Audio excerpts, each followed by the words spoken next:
Um bom dia a vocês, né? Então, nós estamos aí a mais uma aula de história, né? Sobre a República Velha, né? Então, eu preparei algo para vocês aqui, acho que vai ser bem ilustrativo, então eu queria mostrar para vocês, né? Eu passei um tempão para encontrar essas imagens, né? Então, eu queria mostrar para vocês, tá? Vocês estão vendo aí? Por favor, abre o microfone e diga. Vocês estão conseguindo ver a imagem? Não tá dando pra ver. Não está dando? Tá, então, só um minutinho. Eu vou ter que mudar aqui.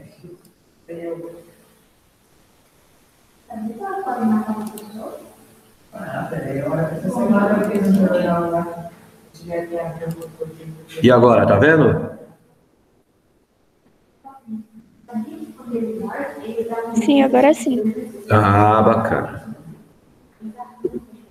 Vocês viram aí, ó, que é a Turma da Mônica. Eu achei muito interessante isso aí, que faz uma exaltação à República, né? A proclamação da República, né? E é interessante, né, que aquilo que a gente já estudou mostra isso nitidamente, né? Que a proclamação da República no Brasil, a derrubada da monarquia no Brasil, né? Ela não teve resistência e nem derramamento de sangue, né? Então ela foi pacífica, né? Ela foi proclamada pelos militares com apoio dos grandes latifundiários e da classe média brasileira, né? Que até então estavam insatisfeitos com a monarquia, né? A gente viu também as questões lá, a questão republicana, a questão do exército, a questão religiosa, a questão abolicionista também, questão abolicionista também. Então, tudo isso levou, né, à queda da República no Brasil, né? Então, você pode notar que eles até usaram uma bandeira, no início, muito parecida com a dos Estados Unidos, depois que adotou a nossa bandeira que está até hoje, né? Que é aquela que tem a ordem e progresso, que é uma ideia positivista, que era uma corrente filosófica guiada pelos militares, né? Os militares que adotaram essa corrente filosófica, né? Então, se inicia aí a República no Brasil, ela começa em 15 de 11 de 1889, né? Nós temos aí como, né, a gente vai ver, tem uma coisa importante também, as características monarquistas, elas não se encaixam nas características republicanas. Então, eles tiveram que fazer uma nova Constituição. A gente se lembra que existia a Constituição de 1824, que era uma Constituição imperial, monarquista, né? Então, agora vai haver uma substituição da Constituição. Então, essa de 1891, ela é a primeira Constituição republicana. Então, você vê uma unidade federativa, né? As províncias, né? Os estados brasileiros eram chamados de províncias. Agora eles passam a fazer parte da federação. Então vai se os estados, né, eles vão fazer parte da federação com um governo central, tá? Então por isso que é chamado de unidade federativa, né? Eles fazem parte de uma federação, né? Vocês observaram que a mulher aqui é sempre, que a República é sempre representada por uma mulher, né? O sistema presidencialista, né? O fim do parlamentarismo que vigorou no Império Brasileiro, né? É certo que quem mandava mesmo não era o primeiro-ministro, era o imperador, né? Mas se adota na República o sistema presidencialista. É por isso que nós temos um presidente da República, né? Então, esse presidente da República, ele é eleito, né, pelo voto, né? A divisão de poderes, aí a gente já lembra também as matérias que a gente já estudou anteriormente, o iluminismo, lá com Montesquieu, né? O executivo, o legislativo e o judiciário, né? Porque nas monarquias absolutistas o poder estava concentrado na mão de uma única pessoa.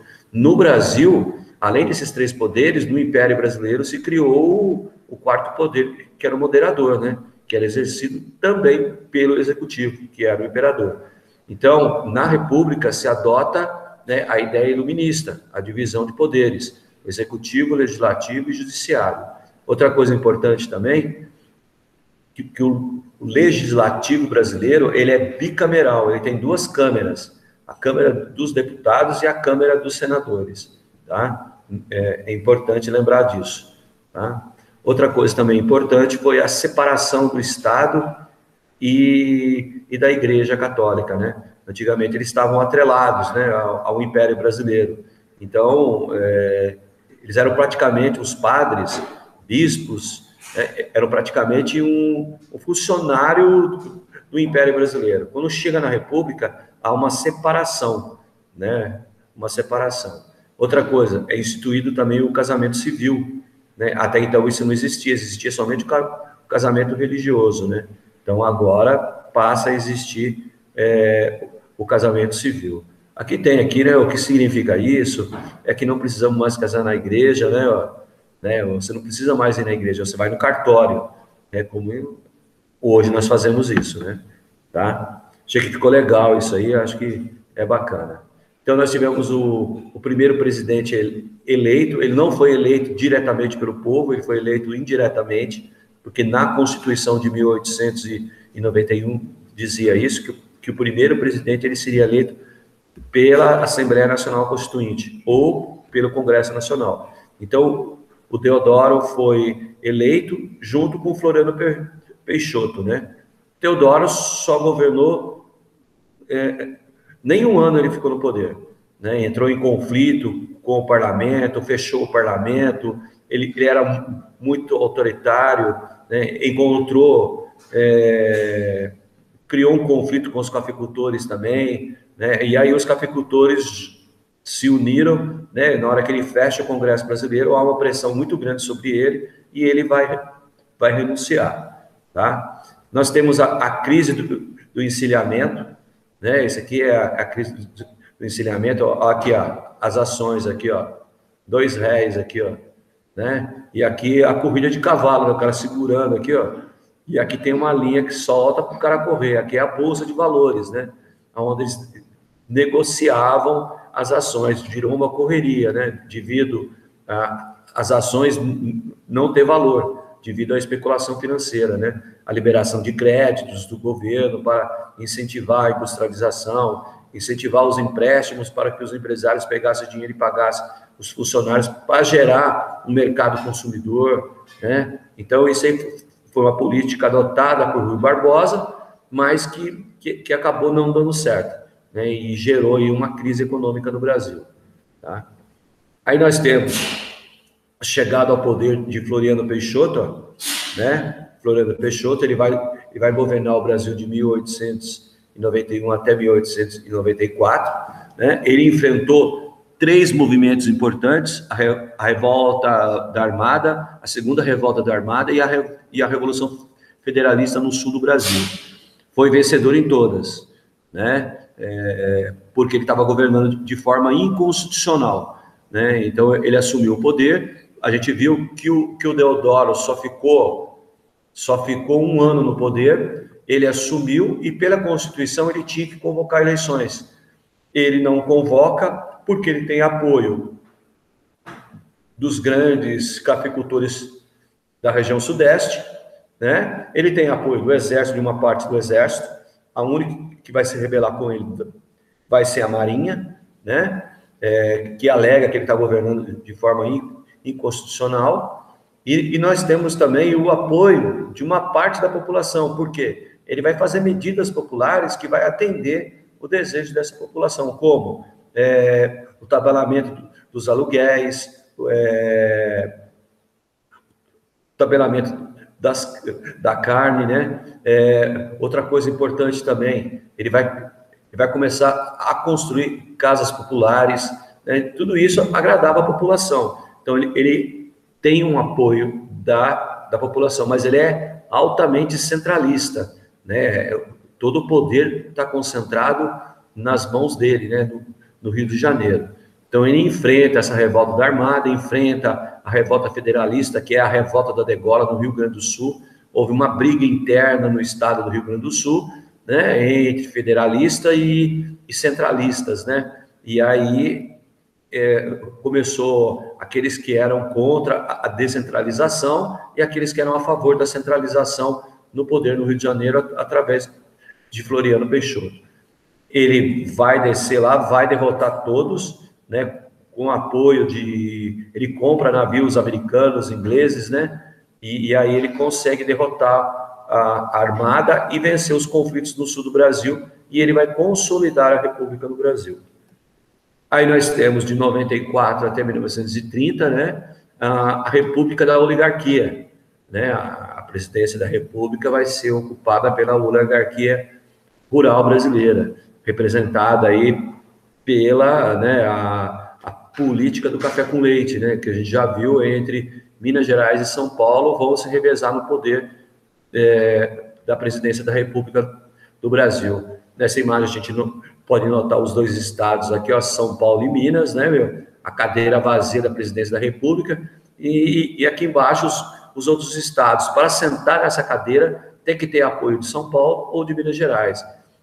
Um ano São Paulo indica um candidato, outro ano, depois de 4 anos, Minas Gerais indica um candidato, que pode ser paulista ou mineiro ou de outros estados, mas para ser eleito tem que ter apoio desses dois estados, porque esses dois estados aqui controlam a máquina eleitoral, né, na época. Outra coisa importante, no processo eleitoral, o voto não era secreto, ele era aberto, e isso possibilitava aí fraudes eleitorais, né, que o cara chegava na urna e dizia, eu vou votar no candidato tal, né, e o cara anotava lá. Então, quem estava anotando, muitas vezes estava defendendo os interesses das oligarquias. Então, sempre um candidato que apoiava, né, o governador, apoiava o presidente da República, ganhava as eleições.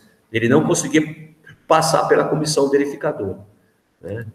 Aqui nós temos aqui os dois estados, né? Aqui eles é que elegem o presidente, né? Aqui nós temos São Paulo e Minas Gerais controlando a vida política brasileira, né? Porque eles têm o poder econômico, né? São Paulo é um dos maiores produtores de café do Brasil nessa época. Minas Gerais ainda está começando a engatinhar na produção de café, mas Minas Gerais uma das maiores áreas leiteiras do país, né? Então, a gente tem isso aí, tá? É bem ilustrativo para mostrar a política do café com leite, né? Entre os dois estados, acho que ficou legal. Essa aqui é a estrutura do poder, né? No nível federal, era a política do café com leite. No nível estadual, né? Era a política dos governadores criada por Campos Salles, né? Então, quer dizer que o presidente da República aqui, ele não interferia nos assuntos políticos dos estados, tá? E esses governadores dariam apoio ao presidente da República e, em troca, receberiam verbas e assim por diante, cargos, né, e assim por diante, né? E o presidente da República apoiaria esses governadores. Esses governadores, para ter esse apoio, ele buscava onde? O apoio dos coronéis, que era o poder eleitoral. Então, aqui mostra como o coronel agia. Ele era um cabo eleitoral, porque ele tinha o curral eleitoral dele, né, E lá no curral eleitoral, né, ele controlava o voto, né, aqui no nível municipal, tá? A gente já viu isso, né? Só passando aqui o coronel, né? Aí, ó, apontando, para votar nele, ó. Então, o eleitor aqui, ó, você viu o cara armado, o jagunço armado aqui, ó. Aí, se não votar nele, né? E aqui o candidato aqui, ó, eles estão tentando conquistar os votos de qualquer curral, ó. Os candidatos aqui tentando, né? Aqui seria o povo, né? Por isso que chama de curral eleitoral, né? Porque quem controla esse curral eleitoral aqui é o coronel, né? E aí nós temos o voto do cabresto, né? E assim por diante, tá? Que a gente viu o cidadão era obrigado a votar no candidato devido ao clientelismo, né? Aí aparece o clientelismo, aqueles favores que o coronel fazia ao cidadão, né? Então, na hora de votar, o coronel pedia para ele, ó, você vai votar no candidato que eu apoio, porque esse candidato vai trazer benefícios ao nosso município, né? Então, ele votava no candidato, tá?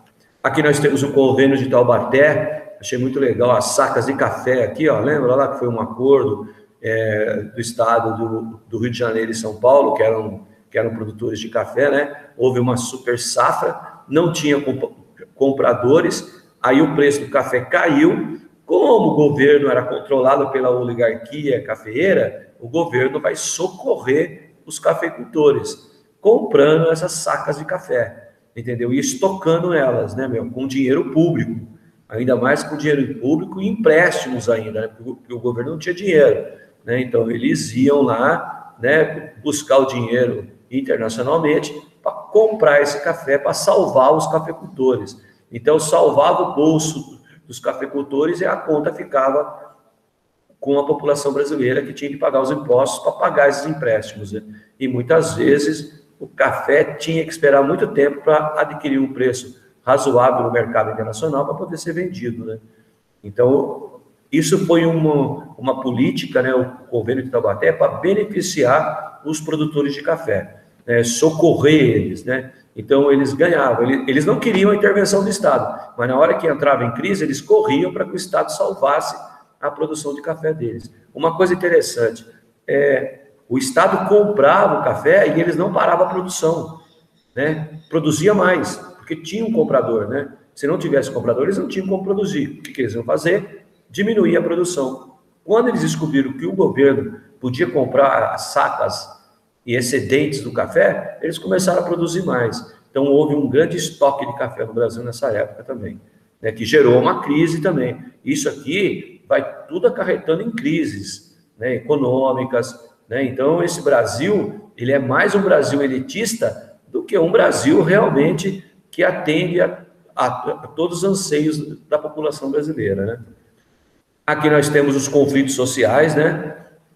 A gente viu a Guerra de Canudos, né, na Bahia, né, o Antônio Conselheiro, né? Essa guerra vai de 93 até 97, né, a fundação de Canudos, a peregrinação dele, ele era um beato, né? Ele vai vagar pelo sertão nordestino, dando conselhos, fazendo pregação, as pessoas começam a segui-lo, né? Ele vai para o Arraial de Canudos, que vai ser chamado Arraial de Belo Monte, e lá ele funda uma comunidade, né? E essa comunidade vai começar a incomodar a elite local, né? Primeiro os fazendeiros, porque estão perdendo mão de obra, depois o Estado, porque eles não estão pagando os impostos, né? Eles são contra a República, né? Outra coisa importante também, a igreja também não está recebendo seus dízimos, né? E aí começa o conflito, né? 4 expedições são enviadas, somente na última expedição eles vão derrotar Canudos, né?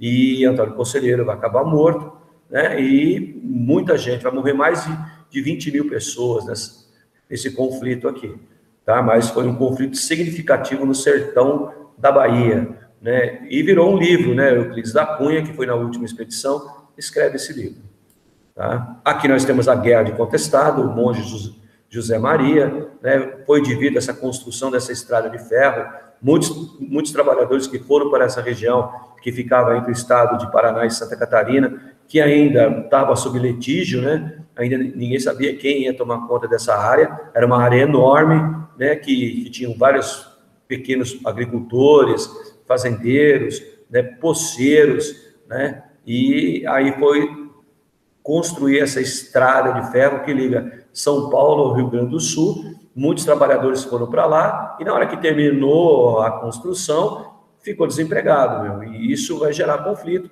porque eles vão querer ocupar essa área às margens da rodovia, e o governo vai conceder essa área às margens da rodovia férrea, né, a uma companhia madeireira americana.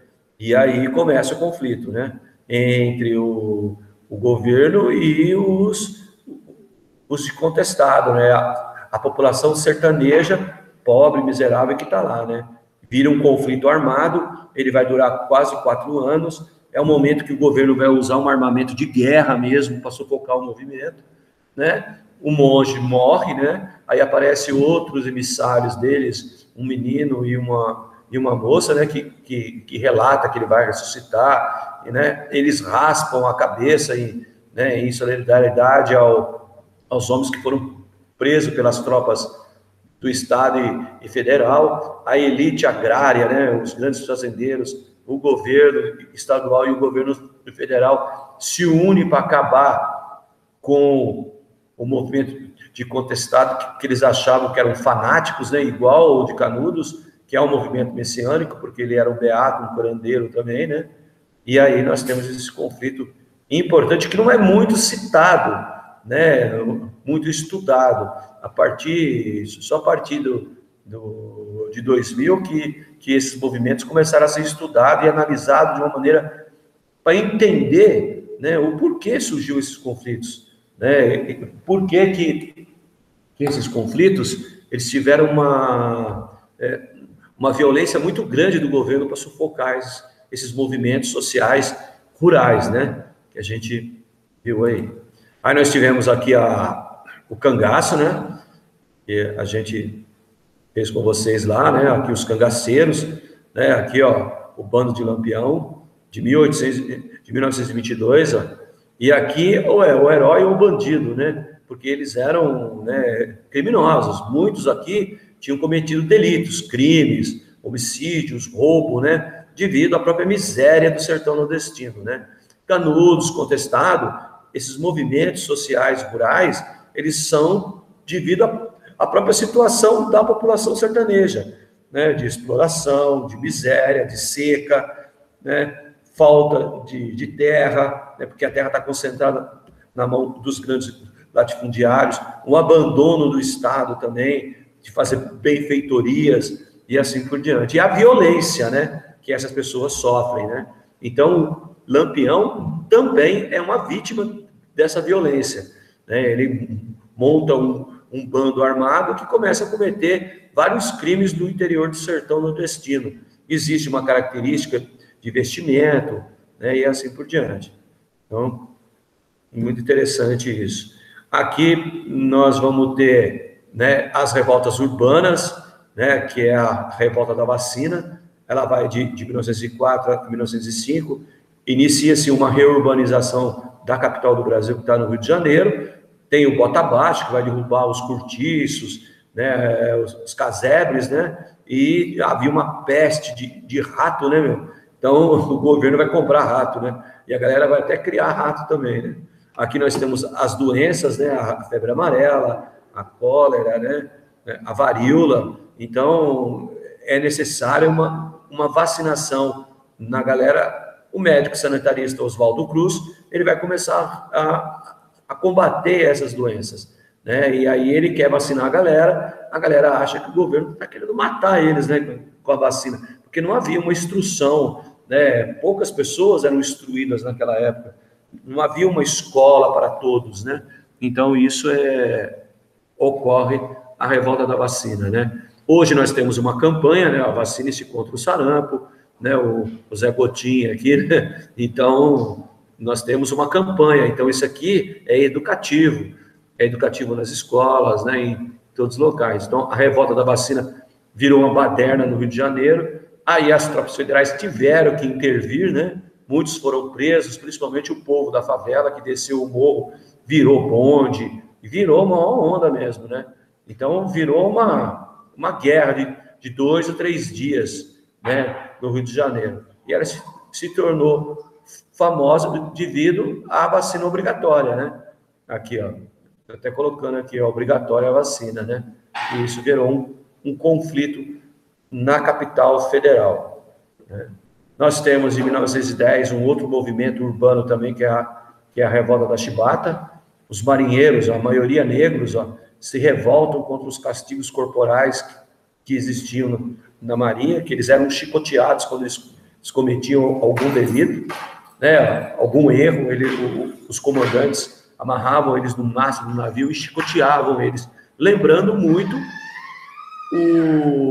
o tronco, né, da escravidão, porque 1910, se você pegar a data aqui, ó, são 10 anos, né, para 1888, né, são poucos tempos de fim da escravidão, e a maioria eram de negros, né? Então começam, eles se levantam. Nós temos o líder, o almirante negro, né, João Cândido, ele vai liderar o movimento, ele vai exigir o fim dos castigos corporais, o melhor tratamento com o marinheiro, melhores salários, melhor alimentação, né? E o governo, no primeiro momento, aceita, mas no segundo momento, trai, né, as propostas e ele vai prender os líderes do movimento, mas ele acata, né, uma medida que ele vai suspender, ele vai acabar com os castigos corporais. O Exército Brasileiro já tinha acabado com isso, só a Marinha que não, né, porque a Marinha era uma tradição, né?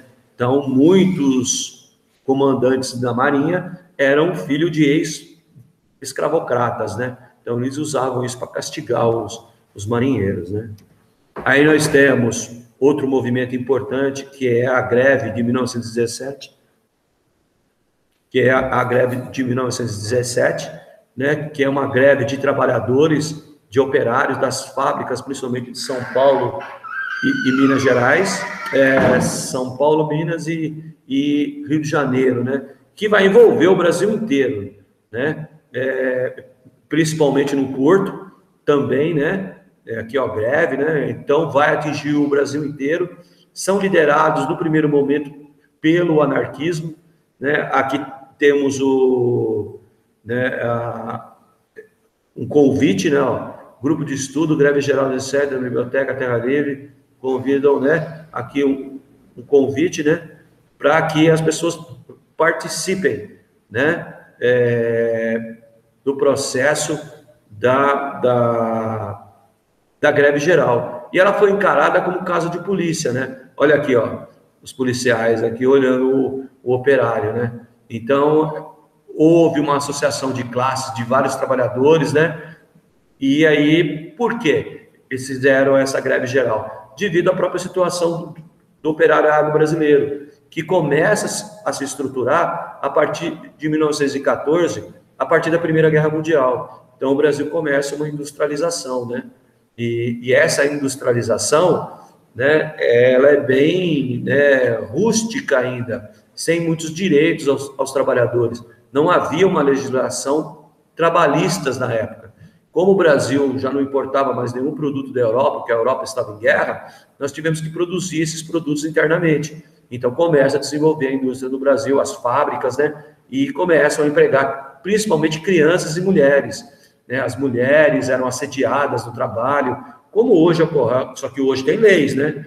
Uma mulher que é assediada no trabalho hoje, ela pode processar o patrão ou o empregado e, né, isso dá cadeia, né? Mas naquela época não existia isso, né? Ainda estava no processo de luta, de organização da classe trabalhadora, tá? Nós temos outro movimento importante aqui, que é o movimento tenentista, né? Aqui, ó, isso aqui era propostas deles, né? Educação, industrialização, o progresso, né? Então, os militares estavam fora do poder. Em 1922, nós temos eleições. O presidente Hermes da Fonseca, né, ganha as eleições fraudulentas, né? E aí os militares do Forte de Copacabana se rebelam contra essa política das oligarquias, essas negociatas, né, como está colocado aqui para vocês, das oligarquias, e saem marchando em direção à sede do governo federal no Rio de Janeiro, porque o Forte de Copacabana, ele está no Distrito Federal do Rio de Janeiro, né? Então, aqui nós temos os militares e tem um civil aqui no meio também. Então a população, em geral, estava apoiando os militares, esses tenentes de baixa patente, né? Então, nós temos esse movimento que vai até 1926, porque em 24 nós temos os paulistas também, os militares paulistas também fazendo uma manifestação contra as oligarquias que dominavam o cenário político brasileiro. Aí nós temos aqui precisa acabar com a corrupção, a fraude eleitoral, precisamos desenvolver o Brasil, o ensino público gratuito, o voto secreto, e assim por diante, né? Porque o voto era aberto, né? Então, esses tenentes se manifestam, né, e vão contra a República da Oligarquia. Tá? Aqui nós temos a coluna Prestes, né? Está colocado aqui para vocês, ó, né? A coluna Prestes, né? Aqui nós temos o Luiz Carlos Prestes, né? Ele está aqui no centro, né? ele é um dos líderes do movimento, ele vai se juntar com a coluna paulista. Os paulistas são derrotados em São Paulo pelas tropas federais, fogem para o Paraná, e no Paraná eles se encontram com a coluna Prestes, que está subindo do Rio Grande do Sul, né? Aí eles são perseguidos, vão percorrer aí mais de 25 mil quilômetros do Brasil, pelo interior do Brasil, chamando a população do interior a conhecer o interior do Brasil também, os problemas do interior do Brasil, e chamando essa população a se unir a eles para derrubar o governo das oligarquias, né? Mas eles, aos poucos, são derrotados, se refugiam na Bolívia. Aqui você tem uma ideia, ó, espera que cada um cumpra o seu dever, né? Ó, o Brasil, ó, né? Então, aqui nós temos aqui a coluna Prestes, né? O general Luiz Carlos Prestes, general porque ele era comandante do pelotão lá no Rio Grande do Sul, né? E depois ele vai ser um personagem importante na Era Vargas, né? Na Era Vargas, né? Então a gente vai ver ele mais para frente aí. Então nós temos a coluna Prestes aí. Aqui nós temos em 1930, 29 nós temos eleições, né?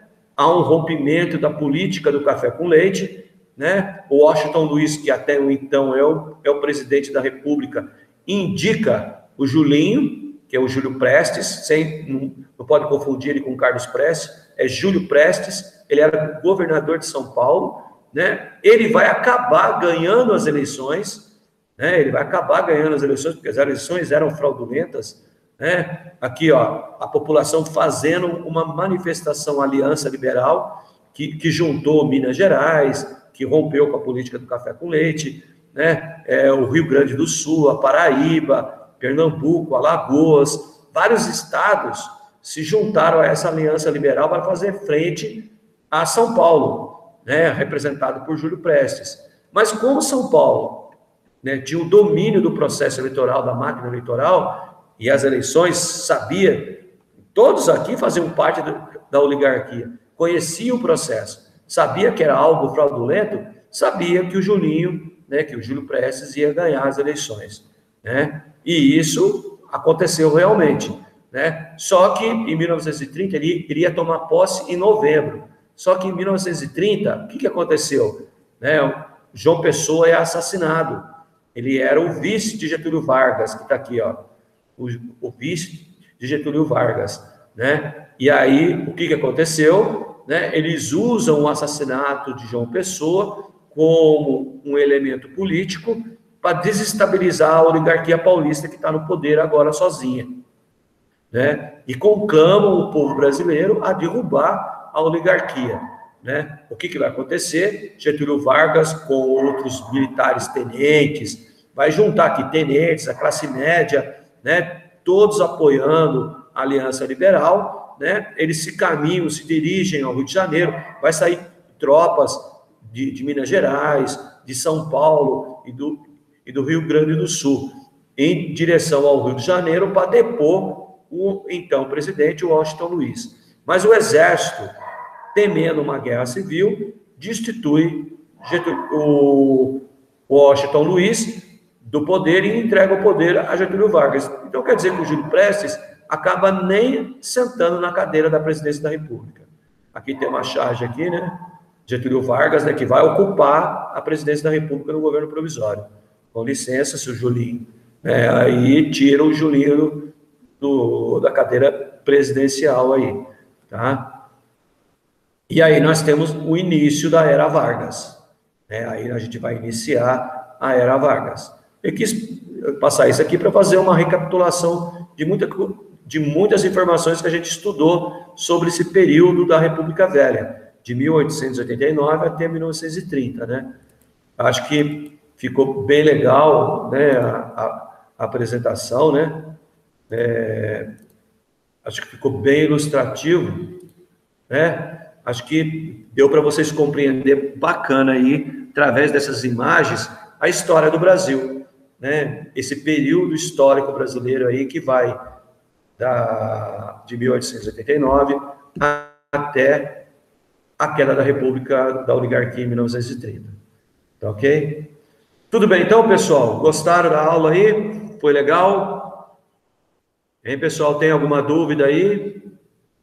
Joyce, gostou, Joyce? Ficou legal a aula? Deu para visualizar? Sim, gostei, deu para entender. Ah, bacana, com as imagens ajuda bastante, né? Então, dá para a gente visualizar, cai nas provas também, né? Então, isso é muito legal, ok? Então, a aula está terminando, espero que vocês façam as atividades. Na sexta-feira, eu vou entrar para tirar dúvida, qualquer dúvida de vocês, tá? E vocês têm até sexta-feira para entregar as atividades do Class, tá? Tá ok? Então, um bom dia para vocês, né? Até a nossa próxima aula. Falou, um abraço, hein?